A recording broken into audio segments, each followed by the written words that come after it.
Hello, and welcome to Lore Watch, a roundtable freeform discussion about lore in your favorite media. I'm your host, Joe Perez, one of several lore-focused folks from Blizzard Watch, and I've got my stalwart companion with me today, Matt Rossi. How are you doing today, Matt? I crave magic. Well, that's appropriate, because what we are going to be talking about today is a little bit of a primer, or at least I don't want to even call it a catching up, a casual discussion about important figures in the Blood Elf hierarchy. Why, you might ask? Well, if you haven't noticed, Midnight is probably going to center along the Sunwell Plateau, the Sunwell, and Silvermoon City. And Silvermoon is where the Blood Elves call home. So there's a good chance that a bunch of these folks are going to show up. So I guess we get started with, well, Matt, who are the Blood Elves? They're elves, but red. I'm kidding. I'm sorry. I mean, technically not incorrect. They're not really red. They're more pink. They wear a lot of basically, red, yeah, they do wear a lot of red. Trying to break this down into its easiest, most digestible elements. 10,000 years ago, a bunch of elves named the High Elves, they were called High Elves. Highborne, sorry. The Highborne were not Blood Elves. I'm having trouble with this. The Highborne were Kaldorei, or Night Elves, who were the elite of their society because they were gifted in magic. A lot of mages casting spells all over the place. They served Queen Azshara, who herself was a very powerful wielder of magic. And Queen Azshara kind of had, to call it, narcissism, feels like you're underselling it, because Azshara was the kind of person who thought, I am beautiful and powerful. I'm so beautiful and powerful that really only a god would even be worthy of my time.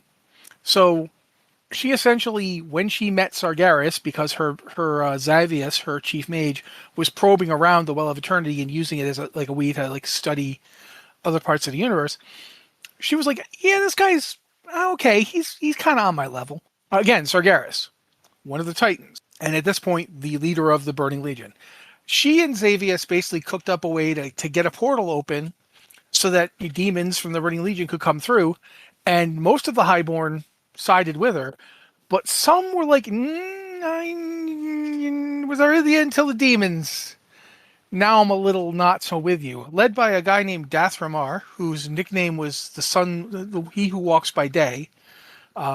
This later on became his last name. He named himself Sunstrider.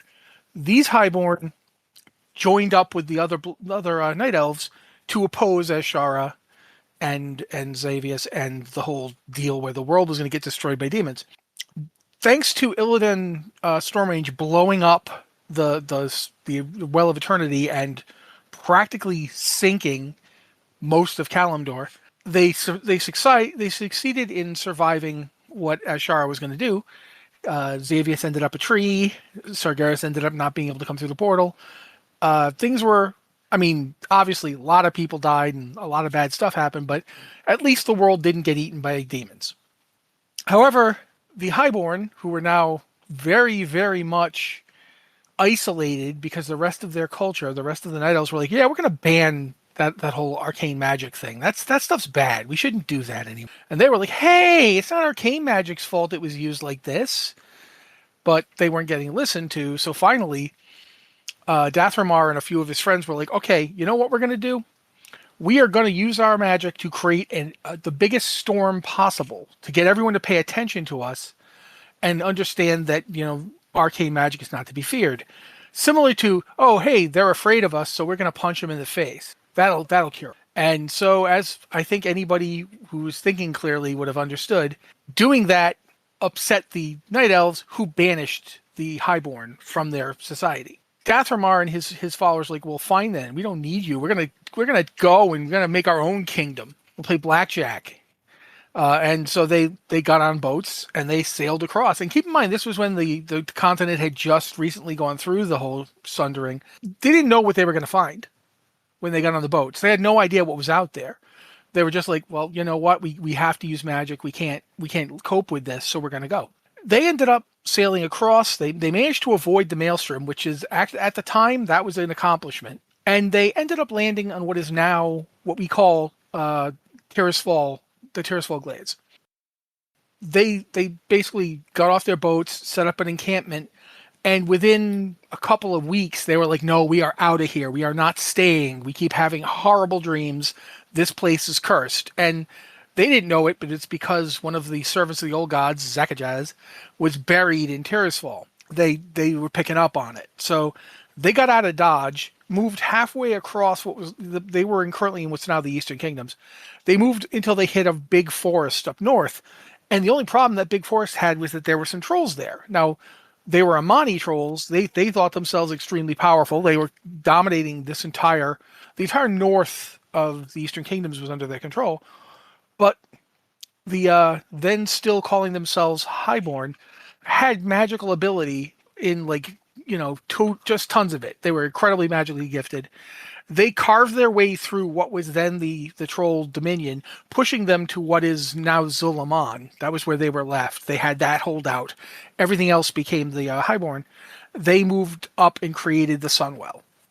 Dathramar had some water from the original Well of Eternity given to him by Illidan, and he used it. He did his own magic as well. The Sunwell wasn't just another Well of Eternity. It was altered by Dathramar in a ritual to tie it to the power of the sun. And that's when his people begin to change physically. And that's when we can say that the Highborn stop and the High Elves begin. I'm going to skip over a lot of stuff here because we'd be here all day.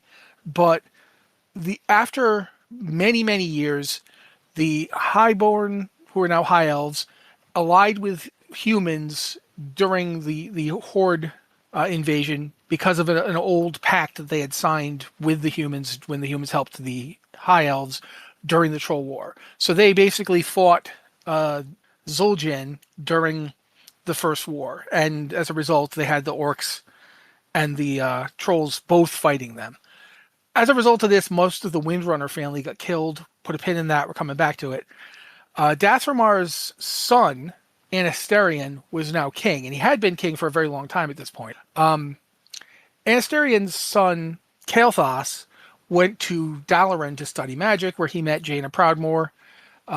He fell in love with her. She was like, that dude is like way older than me. This is a little creepy. So she never reciprocated, and he didn't actually pursue her. It was very much just like he would stare at her and think, oh God, she's so hot. But he wouldn't do anything. This led to him being involved sort of against his will in the events of Warcraft 3. Kael'thas was just in Dalaran, and suddenly all this stuff was happening, and Dalaran got messed up. And when he was trying to react for that, he found out that the thing that Arthas did before he came to Dalaran and messed it up was he destroyed the Sunwell, polluted it in order to raise somebody necromantically, effectively destroyed Kael'thas's home. When Kael'thas heard this, he immediately went back to Twel'thalas, found those he could find, the survivors, which this wasn't a decimation. They didn't lose 1/10. They only had 1/10 left when they got there. Most 9/10 of the High Elves were dead. Of the survivors, he basically gathered as many as he could, which was around 9/10 of the survivors, and he gave his famous speech about becoming something else to honor their dead that they had lost, and they called themselves now the Blood Elves to honor the blood shed during the invasion of the Scourge in the Third War. That led up to the modern period for the Blood Elves. They were independent for a while. Kael'thas, of course, went to Outland ultimately, ended up teaming up with Illidan and, of course, Lady Vash. And he was doing all that looking for a cure for his people. When the Draenei came to Outland, Kael'thas took an interest in them, and specifically the ships they were using they used to get there, because a whole bunch of them just showed up. They were some there already, obviously, but the ones that showed up to save Velen, them, he was like, what's the deal with those? So he invaded, and he met a Naru. He didn't just meet the Naru. He sent the Naru to I want to say Kael'thas, and it's Quel'Thalas. He sent the Naru. It was Muru, right? I'm not wrong about this, am I? Muru. Yeah, he sent Muru to Quel'Thalas and basically said, Here you go. This is my buddy Haldoran. He's transporting this guy to you. Haldoran knows me and knows I'm cool. You guys can use this to kind of, it's a power source. You can use it to alleviate, the magical addiction that's been driving us all crazy ever since the Sunwell got destroyed. Haldoran talked to Ranger Lord Lor'themar, and alongside a former High Elf priest who had become a Blood Elf but had lost her connection to the light because she just didn't believe in it anymore. They created the Blood Knights. And in the process of doing this, they were using Muru's power. First, they were using it against his will. But the thing is they were never actually using it against his will because Muru had seen all this coming. He'd seen Kael'thas coming. He knew what was going to happen. He deliberately stayed in Tempest Keep to get grabbed. Like, he knew his future, all of it, all the way to the end. And when Kael'thas finally lost it and started just straight up working for the Burning Legion because he didn't believe Illidan's promises anymore. Illidan had the ability to cure the Blood Elves of their magical addiction, but he was saving it. He wasn't using it to do that. He told Kael'thas he would, and then he didn't. He had reasons for that, because he knew the Legion was much bigger and more powerful than anybody suspected, and he knew Sargeras was still out there and was going to come back. So he was trying to hold on to that power for as long as possible before he used it. Kael'thas just saw that Illidan was just not doing what he'd said he'd do. He'd already seen Illidan betray his deal with, I want to say Kel'Thuzad, but it's not Kel'Thuzad. I'm having a trouble with names today. Kil'jaeden. He'd already seen Illidan betray Kil'jaeden. He knew that Illidan didn't really care if he lied to people's faces. So he decided, nope, Kil'jaeden makes a lot of sense. I'm liking the things he's telling me. I'm going to go with Kil'jaeden. I'm going to work for Kil'jaeden. And he went and basically, when that happened and the Tempest Keep got raided by a party of adventurers, he almost got killed. He got really badly injured, and he ended up retreating to the Magister's Sanctum at the Sunwell Plateau after he helped steal Muru from Quel'Thalas. And when he did that, he basically took all the hope that the Blood Elves were feeling and stole it from them. And they were, like, destroyed. Even Haldurin, who was besties with Kael'thas, was like, I can't believe he did that. He took Muru from us. He gave him to us, and they took him away. Why would he do that? And so even Haldurin was starting to turn on Kael'thas. Liadrin went to Shetras City in Outland and basically threw herself at the feet of the Naru there. I want to say Adal. They all have names. Threw herself at Adal's feet and said, I know what we did was horrible, but my people, please. And he's like, oh no, Muru knew you were going to take him. Muru knew this was all going to happen. He did it on purpose. The whole point is to help you, to save you from where you're going. You were going down a dark path. Just because your regent, your prince has tied himself to the Legion, you don't have to do that. You can be saved. And so the whole Sunwell offensive thing gets formed, and it's both Blood Elves and Draenei at this point, which is like these two groups are working together. But they did, and they successfully went into Magister's Terrace and ganked Kael'thas again, this time apparently for real, because he shows up later on in the Shadowlands. They then go to the Sunwell, and essentially through a whole bunch of shenanigans involving Anvina, who is in fact the Sunwell this whole time, and Kil'jaeden coming back, they purify the Sunwell with Muru's remains. I mean, calling it remains seems mean. Yeah, his essence. What's left of Muru after Muru went all voidy. He went back to being Muru the light thing, but they put him in the Sunwell and turned the Sunwell into a new kind of font of power that drew directly from the Holy Light.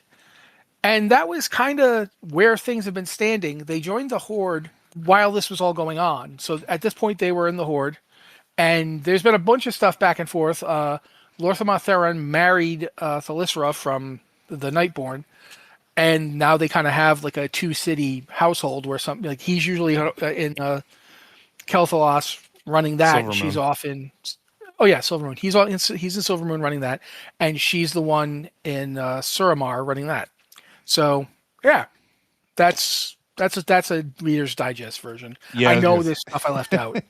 Yeah, that is a very, very, very brief version of seriously, we'd be here all day.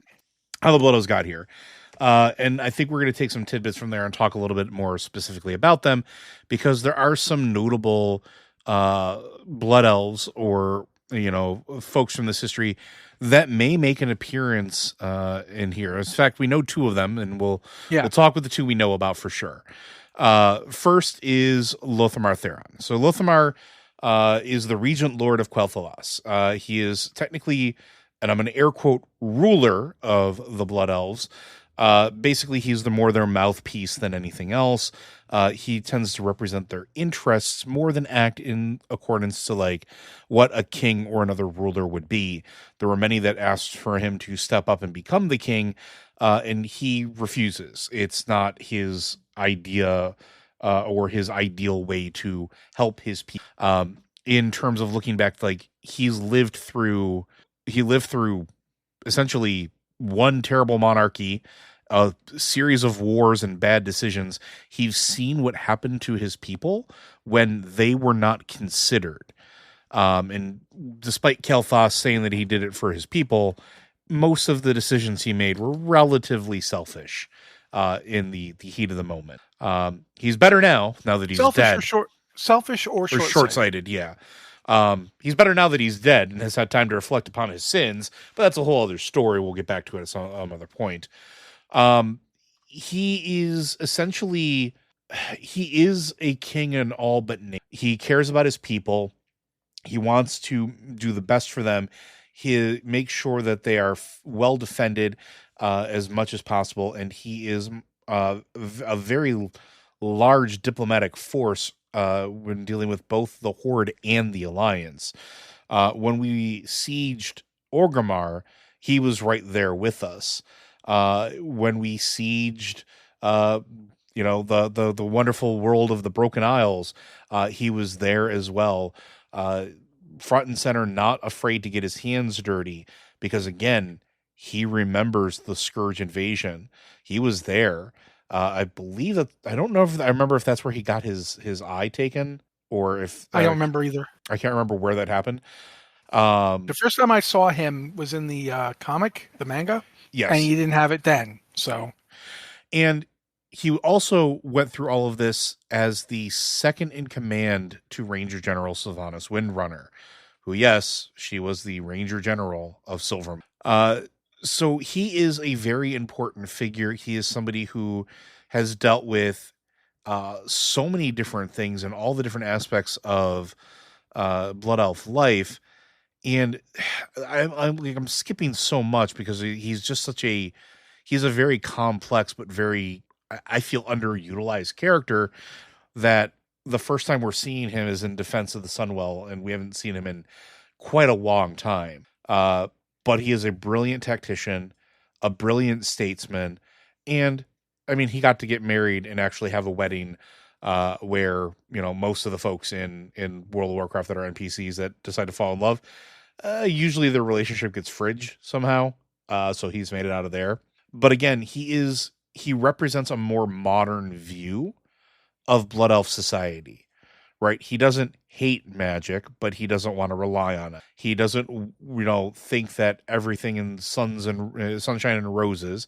He understands the reality that faces his. He tries to advocate for them amongst the other members of the Horde, now the members of the Alliance, and very likely in the very near future, probably on behalf of his people, to all elves at Belamath.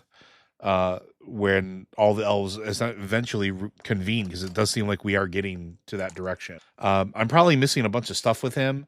Feel free to add some tidbits. Well, I mean, one of the things about Lor'themar is not only was he Sylvanas's right hand, I guess he was more like her right hand, and then Nathanos was her left hand. He's also really close to her sister, Illyria. Illyria was going to be, the Ranger General, and then refused it to go fight against the Orcs directly. So he knows her quite well. And Vereesa served under him, during the time period in which Sylvanas was Ranger General. Vereesa would almost always report to him, not to her, because it would be kind of weird if you were constantly going to your sister to get orders. This way, by having it be Lor'themar, it prevented that kind of problem. So he knows the Windrunner family, which I think is going to be important for another character that we're pretty sure we're going to see based on the fact that he's got some quests. Oh yeah. But yeah, I would also point out, like during all of that as well. I remember it was during the Second War when the Dragon Ball clan invaded, and you have Lor'themar showing up and then meeting with Ilaria and Turellian, and getting like he's one of the few Horde members that like Turellian actually respects. It would not just because of Ilaria, but because of like his selfless actions and his willingness to, defend the weak and innocent. Like that doesn't. It's not exactly a. They're not friends. They're not so friends. They respect each other, but it is a respect. Yeah. Which I think is actually really, really important here, because in the future of what's coming, we know that Turellian is going to be around, right? He's the Army of the Light's coming. They're going to be involved in defending the Sunwell, and sort of that mutual respect that they have between Turellian and Lor'themar is going to be an important factor moving forward. And again, one other thing I need to throw in here really fast. I was saying Halduran that whole time. I meant Ramath. The guy who brought Muru to the Blood Elves was Grand Magister Ramath. Halduran Brightblade is current Ranger General of Silvermoon, and he's Lor'themar's best friend. And he will be our best friend he'll be our best friend very shortly in the expansion. Yeah. And also he is the one that he knew Vereesa better than Lor'themar did. Yeah, Halduran and Vereesa were very close. Let's talk about Halduran a little bit. Because I think that's a natural transition. So we're going to be seeing him. He is the Ranger General, current Ranger General. But I mean, what other things of notice he done besides, serve with Sylvanas and Vereesa? I mean, and of course Lor'themar. But he's very involved in the whole deal with the Sunwell. When the Sunwell got destroyed, and then it turned out that the Sunwell was in fact now a human girl. Halduran, who'd also fought in the Second War, keep in mind Halduran actually fought directly against the Amani trolls.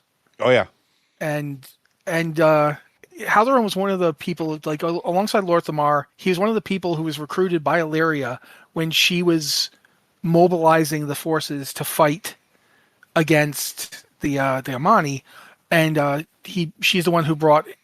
She's the one that basically introduced Halduran and Lor'themar to Sylvanas, and that's why they were all tight with Sylvanas. They fought against the orcs, and they fought against the Amani.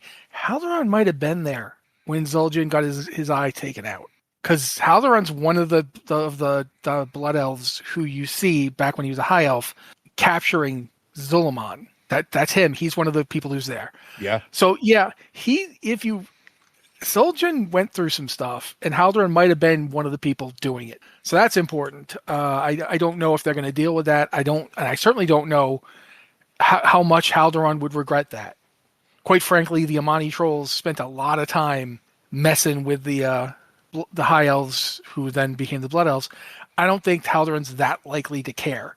But he was also involved in the whole deal with Darkhan Drathir trying to capture Anvina to gain the power of the Sunwell. Halduran's the main Farstrider who was there, and it's Halduran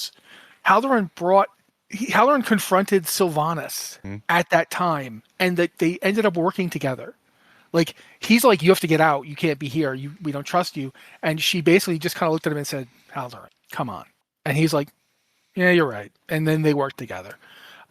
So it's possibly Halduran who is responsible for Sylvanas inviting the Blood Elves to join the Horde, because Halduran's contact with her was peaceful, and she was surprised by that.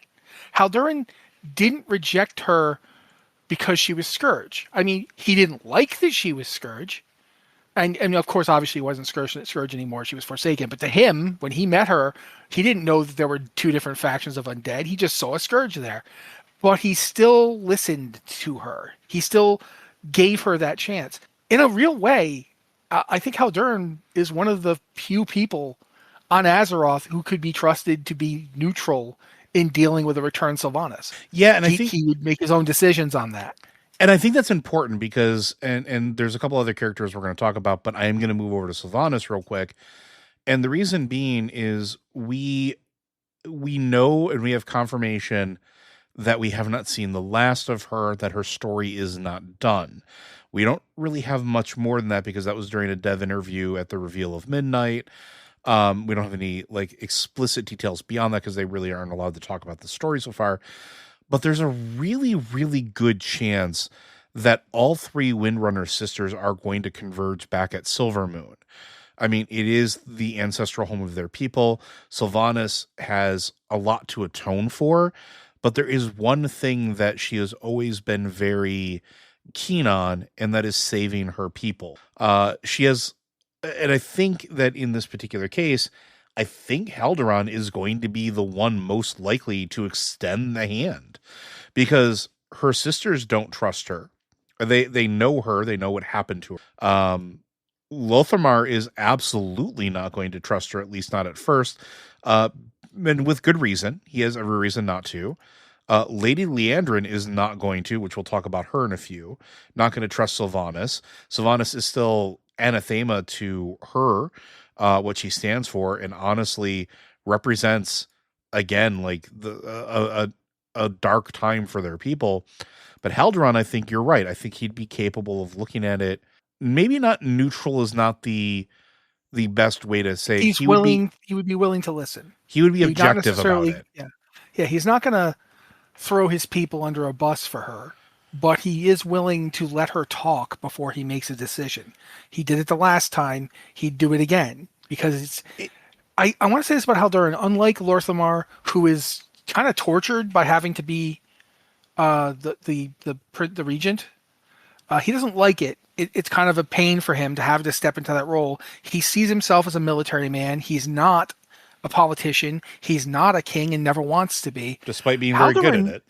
Yeah, Haldoran is absolutely where he wants to be. Haldoran loves being Ranger General. Haldoran, when the Silver Covenant showed up outside Zul'Aman, Haldoran worked with Vereesa immediately. He didn't have any trouble with it. And he straight up told the messenger who came to ask him about it that if Lor'themar had a problem with it, he could come talk to him directly. So he's not afraid to tell Lor'themar when to get seated because A, they're best friends.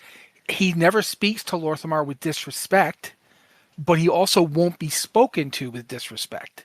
And he knows he's earned the respect. In a way, Haldoran is the best adjusted of any of the people we're going to talk about. Oh, 100%.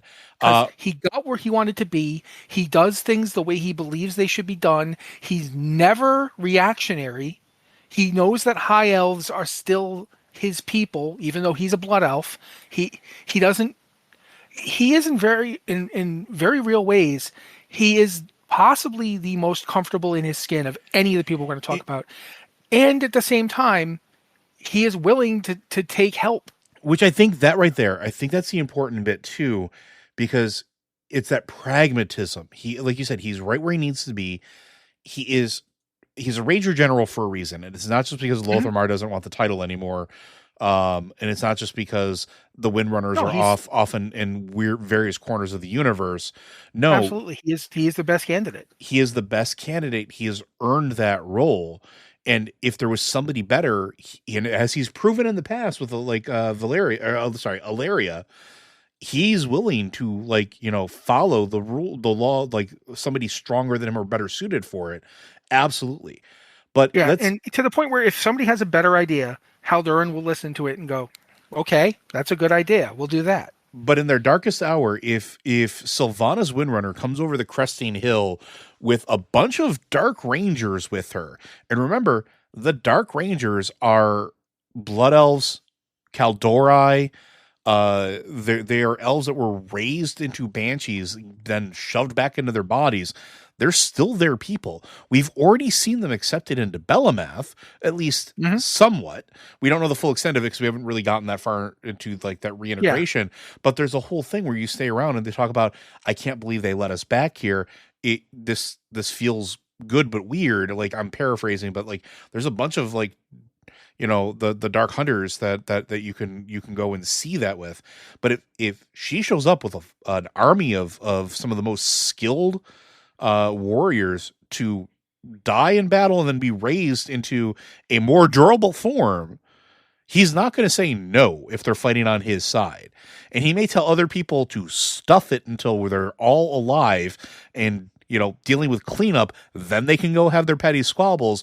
But right now, every arrow in an enemy is a one life we save in Silvermoon. I can absolutely see him being that. And I can too. Yeah, that makes perfect sense. And the other thing I think with it too is it makes it important because if all three sisters are reunited, he may actually wind up being the voice of reason, right? Like he knows all three of them so well that he more so even than Lor'themar. He's worked with all three of them for extended periods. In the field at long periods of time. Like he would be the perfect one to tell them all to shut up because he, again, as Matt pointed out. Yeah. I can absolutely be going, excuse me, not to interrupt you. It's all very fascinating. We have that over there that we have to stop. The evil knife person who's in a corpse and all the shadowy things. My vote is we table this whole discussion until they're not there. Now, because that's bad. The other interesting thing that I think would be possible that we would see that it's not a Blood Elf coming back is if Sylvanas and the Dark Rangers do come back or do make an appearance to help save Silvermoon City. I can't imagine that if she's in the mall, she would not have gone hunting for Nathanos' piece of soul. And if Nathanos were to come back, pretty much everybody would hate him. But I also think Haldoran would be like, can you still fire an arrow? All right. I mean, Haldoran of all of them was never particularly negative towards Nathanos. No, he didn't care. He's like, Lor'themar was negative towards him. Yeah, Lor'themar King hated Anastarian him. King Anastarian. Here's the thing, and we'll just be upfront with this, just so as good as Lor'themar was as a ranger, purely as a ranger, Nathanos was better. Nathanos was better than any of them except maybe Sylvanas, who was the acknowledged best of her family. Let's also make a point here. In the stories, if you read them, he was better than Illyria. Like straight up. No contest. Yep. It wasn't even a thing. Now, the other thing that I think is fascinating is because we talked about Kael'thas a little bit as well, and I want to come back to him here too.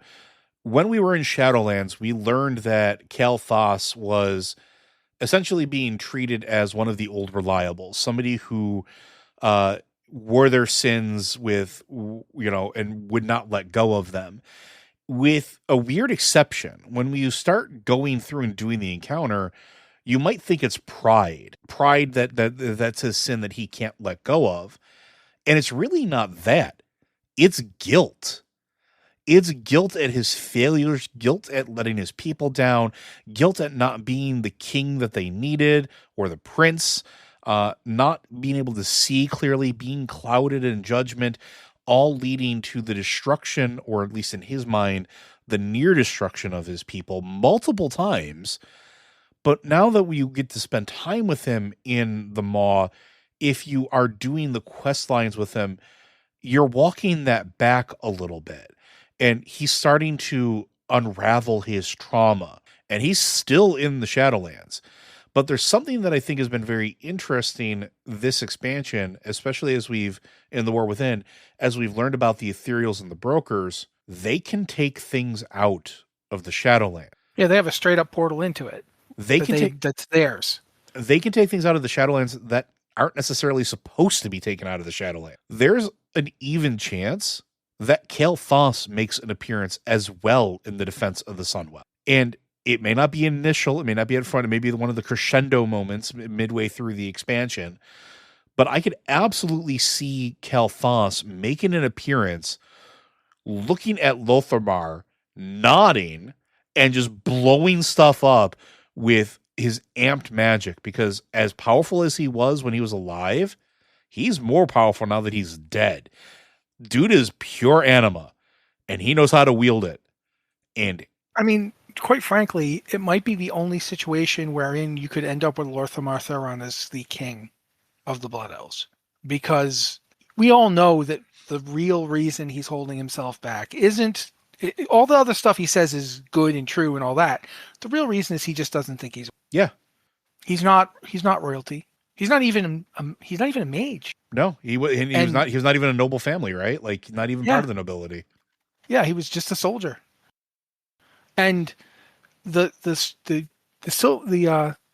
Sunstrider legacy, the Sunstrider bloodline, has ruled since the first king, and they've only had two kings and one prince. It was only those three people ever ruled them. And Anastarian wasn't bad. He wasn't a bad king, but he was inflexible and dogmatic. And then when he died because he ultimately was just too stubborn to listen to people who knew better about these specific things that were happening. And then, of course, Kael'thas comes up. Kael'thas had never expected to take the throne for several thousand years. Mm-hmm. He did not think his father was perfectly healthy. There was no reason. He had time. For a blood elf, Kael'thas was fairly young. Like, he's obviously at least 1,000 years older than Jaina, but for a blood elf, he was considered wet behind the ears. I mean, at the time, for a high elf. When he declared the Blood Elves, when he created the new culture, everybody put him up on a pedestal that he had no idea how to be on. Like, nobody had, the only person who ever had to do anything like this was Dathramar. And how did he do it? He got on a boat. Kael'thas didn't have the luxury of just putting everybody on a boat and sailing away. Where were they going to sail to? Kalimdor? They're going to try it again? So in a lot of ways, I think I could imagine Kael'thas, upon seeing Lor'themar, he would, if they had a conversation, if they had more than just a nod or whatever, I could imagine him going, you think you're not worthy, but look at me. Look at what I did. Look at what I thought was the right thing to do. You've done better than me just by not screwing up. Just the people need you. It doesn't matter if you call yourself king or ranger lord or whatever. Lead them, because that's what you're doing. That's the role you have picked. And I know from personal experience how heavy it is, but you're doing it already. So give yourself that. Don't keep saying you're not doing it, because you are. And that's all that matters. There are people. Save them. I could see that. Something like that. But I could also just see him showing up, giving him a nod, and leaving. Like maybe even not even coming fully manifested. Like he shows up as like this see-through phantom that just blows everything up, and then just kind of just looks at him and fades out. That could totally happen. I do think I would like to see Kael'thas again. He hasn't been around in a couple expansions now, and I would definitely like to see more from him.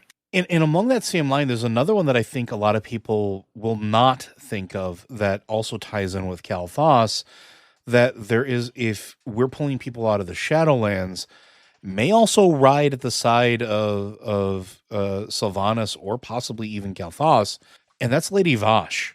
Now, everybody remembers her as a Naga, but she was a Highborne. Mm-hmm. She was a Highborne in service to our wonderful Azshara, and Blood Elves all started as Highborne, and for a lot of them, they existed at the same time she did. And plus, I mean, yeah, that's true, and I don't want to interrupt you, but let's also keep in mind that Vashj flirted with him constantly. Yes, very much so. And you could tell that she was doing it to discomfit him. But I can imagine her absolutely wanting to come back just to keep doing it. Like, I imagine in the Shadowlands right now, every so often she just shows up, torments Kael'thas for a few minutes, and then leaves. Just to make herself feel better, just like a little pick-me-up. Oh, here's Kael'thas. So, have you discovered that you can change your form yet? He's like, well, I have not, Lady Vashj. Oh, well, you should look into that. So he's turning purple. Well, so I'd like to see them. Yeah, absolutely. And the other reason I bring both of those up too is because there was one important thing that they were doing at the end of Shadowlands that I think we may have forgotten about and haven't talked about quite enough in the lore watch circles, or possibly lore in general. What was the last thing they were tasked with doing? Hunting dreadlords. And you cannot tell me that if the dreadlords are still around and unchecked, that they are not going to be involved in something going on at midnight at this point, because it would be an even bet that one of them are going to show their faces, at least in my surmising. Yeah, I mean, I'd give it 50-50 odds. The only reason, like, lots of stuff could happen. We know it won't, just because it can't all happen. You have to have a certain amount of time to get things out. Everything that could possibly happen won't happen, but a lot of things are possible. And that's one of the ones I think I'd give an even 50-50 on. The idea that the Nathrazim may show up. And then another person that we haven't really seen a lot of, but is relevant, and I think is not a mistake that when we did the Visions of N'Zoth, was included as one of our companions when we were doing the Stormwind side of things, which is Valera Sanguinar. And Valera Sanguinar is a blood elf. She has survived quite a bit of things, and she's an independent person as far as that concerned. Technically, she's not officially aligned with anybody. She may be aligned more Alliance than Horde these days, but her family was killed by bandits. She survived the Scourge. She grew up on her own, wound up being a pit fighter at some point, and is now essentially a confidant. And I don't want to say wet works. I don't really know that she's killed anybody on behalf of him, but she's very good friends with the king of the king of the humans, the king of Stormwind, our wonderful little light boy who just got his light bulb back. Anduin. I know.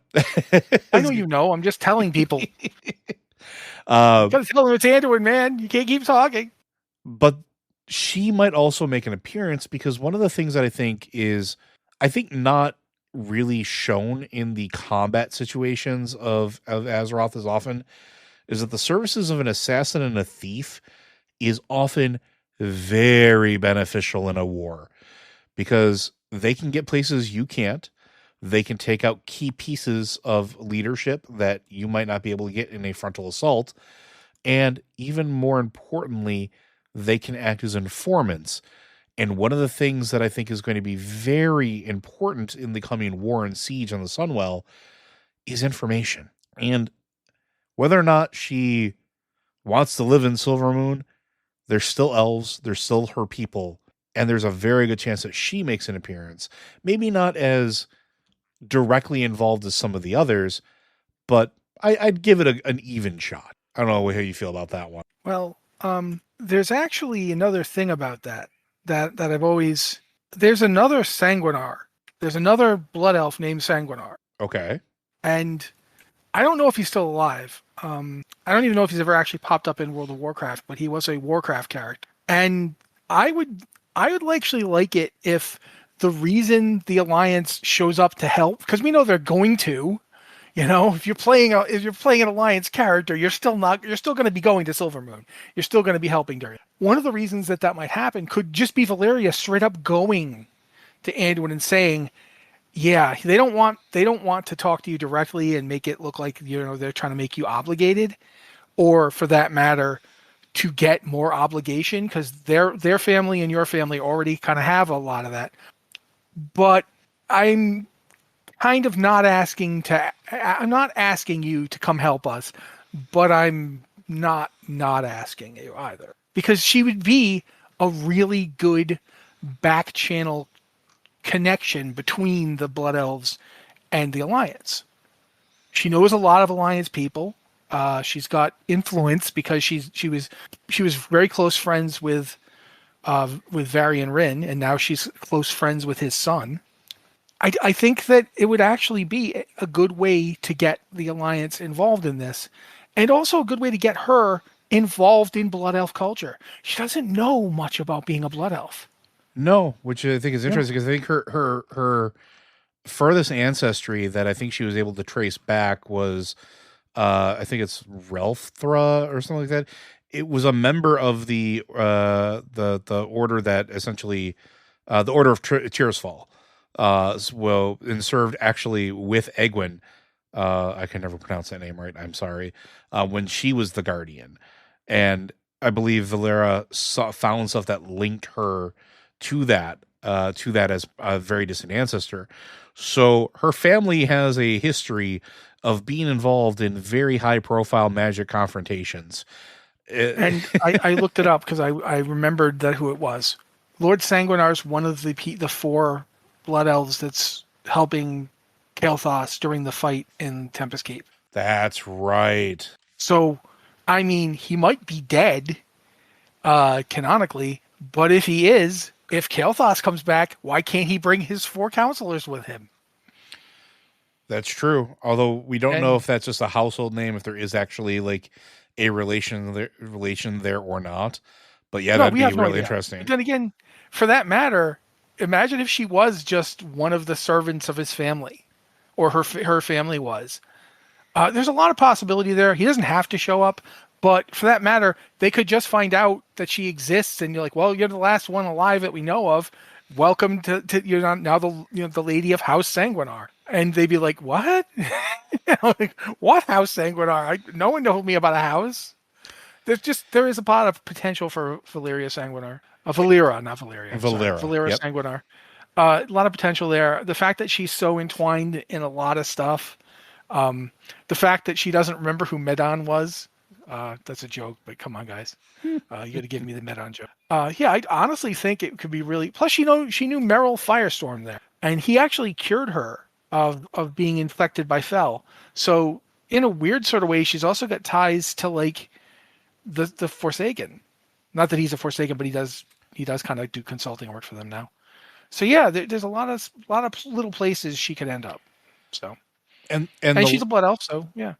the last one that I do want to talk about is circling back to one we know is absolutely going to be there, which is Lady Liadrin. And I mean the Blood Knight matriarch, the Blood matriarch, or the Lady of the Light, whatever you want to call her, is probably one of the most important figures that will be present here, that has honestly been sort of on the sidelines for a while, mostly because while everything else has been going on for the last several expansions, she's been guarding the Sunwell. Do you want to talk a little bit more specifically about her? Because she's been around for a long time. Like her parents Yeah. being slain by Amani trolls. She was a high priestess at one point, if I remember Yep. correctly. Yep, she was. Basically, the Liadrin's family, as Joe just pointed out, was killed by Avani trolls, leaving her an orphan, and she was essentially taken in by the high elf equivalent of the Church of Light. They had their own structures. I was gonna say Vandalore. I remember that one. Yeah. And as a result of that, she was very faithful. Like her entire life was built around being saved by the light, being, sheltered by the light. So when the invasion of the Scourge came, she was very committed to fighting it. And she didn't think it was possible that they could lose it because they had the light on their side, but they did lose. Now we know they lost because of a traitor in the high elf ranks, but she didn't know that at the time. She just knew that the light failed. Like she was calling on the light as much as she could. She was praying to it as much as she could, and it failed. And their city fell. That's just from her perspective. Yeah, and real quick, I just want to add in there, like when we talk about the level of her devotion to the light, we talked about Zul'jin earlier. At one point in time, Lor'themar had been captured by Zul'jin. She used the light to turn back upon him every ounce of pain that he had caused in order to create an opening to rescue Lor'themar. Just a priest at this point. She was not a paladin yet. No, she was very much, but she was very devoted to her people. Very. And her fall, her collapse when the city fell is like emblematic of what so many of her people went through. If you lived, you were already like tortured just because you lived. And keep in mind, she knew Drakhan Drathir, the former high elf who was the Scourge cat's paw and later a member of the Scourge. She knew him. They were the ones who who got caught by the Amani and saved Lor'themar Theron. Like both of them were there. She knew that guy. She would not, to find out later that he was responsible. That's just another blow that she went through. Like, our people died. I didn't believe enough to save them. Again, not true, but that's how she felt. Finding out that someone she knew had been part of it, had actually helped the Scourge destroy the Sunwell, and losing the Sunwell itself it's a big symbolic loss that she also went through. Her king died, her people died, her city died, her faith died, all in like one go. And she somehow managed to keep going. And when she kept going, and keep in mind, she actually fought in the Second War. So she actually fought during the first Horde invasion. So this wasn't her first time in a war either. Well, not only that, she fought as part of Haldoran Brightwing's company. Yeah, she was basically like their priest. So yeah, there's a lot of. She went through a ton. She survived so many things, but she just didn't she just couldn't let herself go, and she was enraged. Like she was actually angry at the light because she kept calling on it, and it kept near the end when the Sunwell got destroyed and polluted, she was calling on the light and it wasn't answering her because she was too upset and too much PTSD, too much trauma for her to reach out to it properly. She didn't know that. She just felt that it had abandoned her. So when Kael'thas shows up, and now he doesn't actually directly come, but when Ramath shows up with Muru and is like, I have an idea based on what we've seen these things do. I want to create a new order. Liadrin was the first volunteer because it was 5 years after the destruction of Quel'Thalas, and she still felt guilty about the whole thing. She felt like it was all her fault. Now, it obviously wasn't, but that's how she felt. And she was also undergoing the same problem that all of the Blood Elves had. She was undergoing arcane addiction. So she was living out in the Ghostlands. Ramath showed up and basically said, I need people to help me do this. She knew about Kael'thas and Illidan working together. She thought that was fine. Anything to help their people. So when Ramath showed up and said, you, of all people, you are the one I want to lead this order. You know war. You've been through pain and suffering, just like every one of our people. You will be the face of this new order. You will be its leader. You will be its founder. And she was like, okay, is this going to kill me? He goes, probably. We have no idea what we're doing. And she's like, okay. And so possibly through the sheer power of her need to atone, possibly just due to the rage that she was feeling, or possibly due to that really, at her heart, she still believed. She still wanted to believe. She'd believed her whole life. And the idea that she could somehow, in some way, reclaim it, however it worked, she survived. She became the first Blood Knight. She became the one who, when Kael'thas came and stole Muru and condemned her order and her people back to the arcane addiction, she's the one that said, I'm going to Shatrath. I don't care if I die. If they kill me there, fine. But I'm going to go and I'm going to say we need help. And she did. And they were like, no, yeah, come on in. We've been hoping you'd show up. We've been waiting for this. And in that moment, what Liadrin got and what she communicated to her order and to her people was that they weren't beyond saving. And that the very being that they were essentially using as a battery had always intended to bring the light back to them. That he had determined that his own death would be necessary to do it, and he decided to do it. And that, since then, her faith has been, I won't say it's been restored. It's kind of like the whole bit in Lord of the Rings where the sword gets remade. Narsteel becomes, the new one, the Flame of the West. Mm-hmm. It's kind of like that. Through that process of becoming a Blood Knight, of coming to understand that none of this was, it wasn't a case of them ripping the light from Muru and forcing him to aid them. He was giving himself to them. And that understanding and the new Sunwell that came out of it kind of basically made her a new person.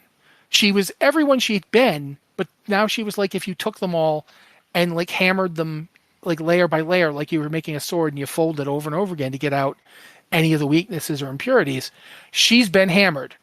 Like she's been through everything. Liadrin is one of the possibly strongest people. When the Suramar campaign came, Liadrin was basically the fighting arm of the Blood Elves. She was in charge of that. And she's the one who basically said, we're not going to destroy the city. We're going to do our best to save these people. If not for Liadrin, Lor'themar never would have got to marry Thalyssra because she would have been dead. Liadrin is, as a paladin, she is in a real way, she's one of the first, I don't want to say like a redemption arc, but it's close to it. Like she went from being like angry and bitter and not believing in the light anymore to realizing no. It's like what Velen at one point said to one of the Forgotten Ones in the swamp. He goes, "The light doesn't forget you. The light doesn't abandon you. It's not the light. The light just has, the light isn't unopposed." And she realized the light didn't abandon her.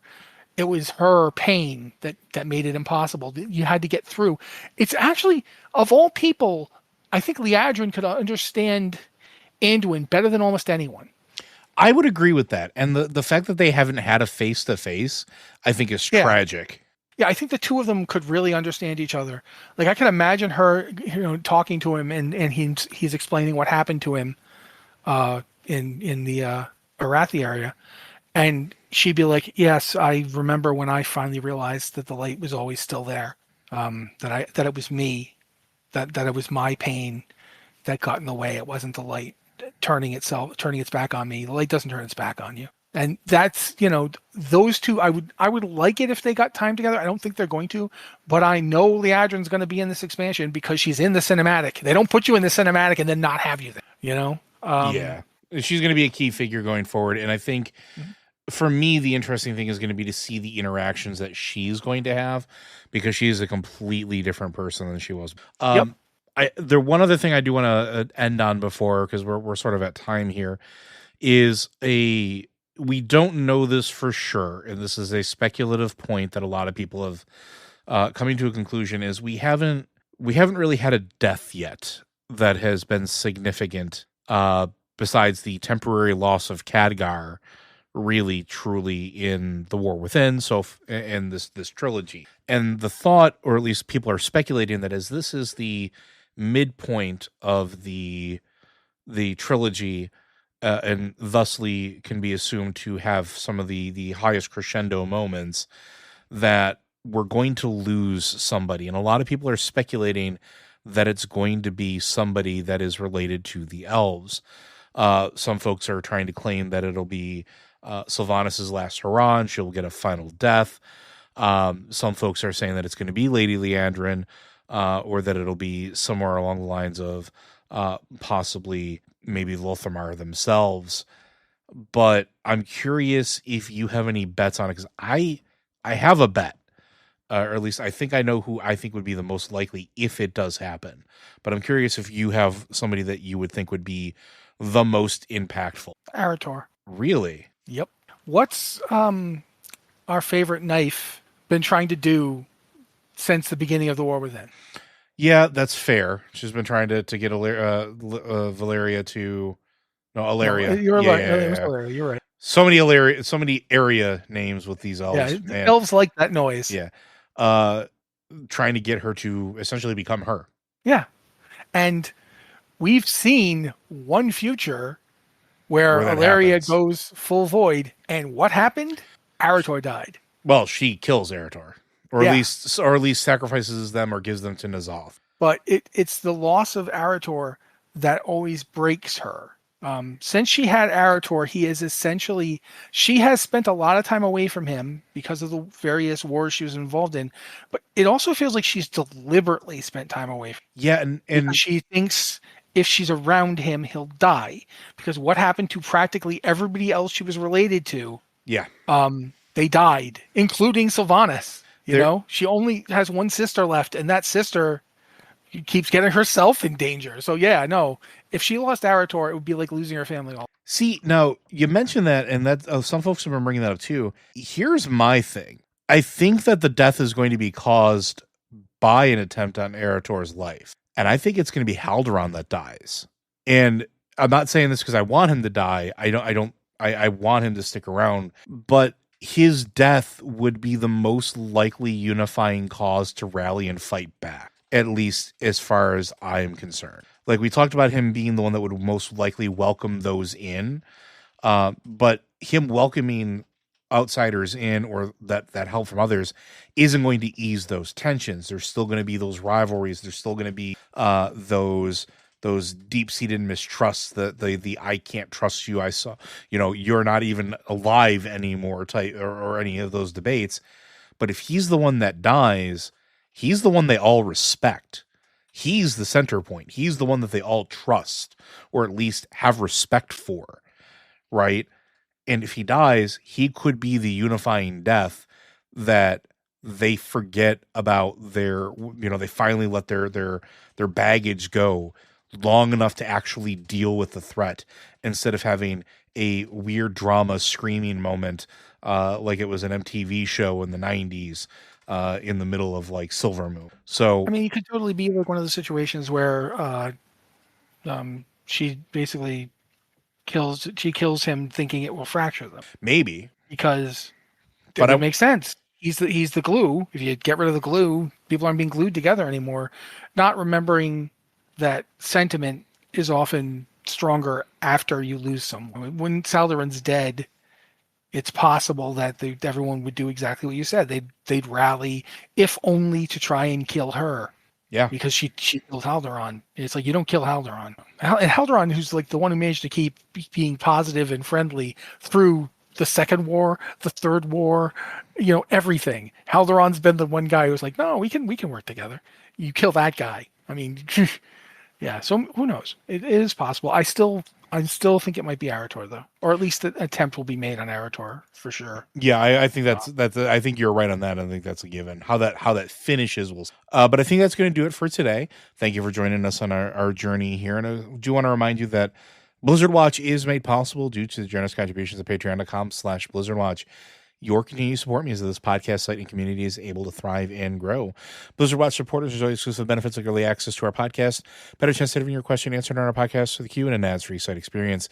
If you have questions or a topic that you want us to cover on this or any of our podcasts, be sure to send those into podcast@blizzardwatch.com. Specify the show that it is for in the subject line, as well as any special pronunciation of your name. If you want to hit us up on Discord, we have 2 channels set aside. We have the Q and Podcast question channel, which is open for everybody. Same rules apply. And if you're a Patreon subscriber, you can go ahead and put those questions into the Patreon Q and Podcast questions channel. We tend to look there first as a way of saying thank you for helping us keep the lights on. But I think it's going to do it for us this week, folks. We'll catch you next time. Pumpkin.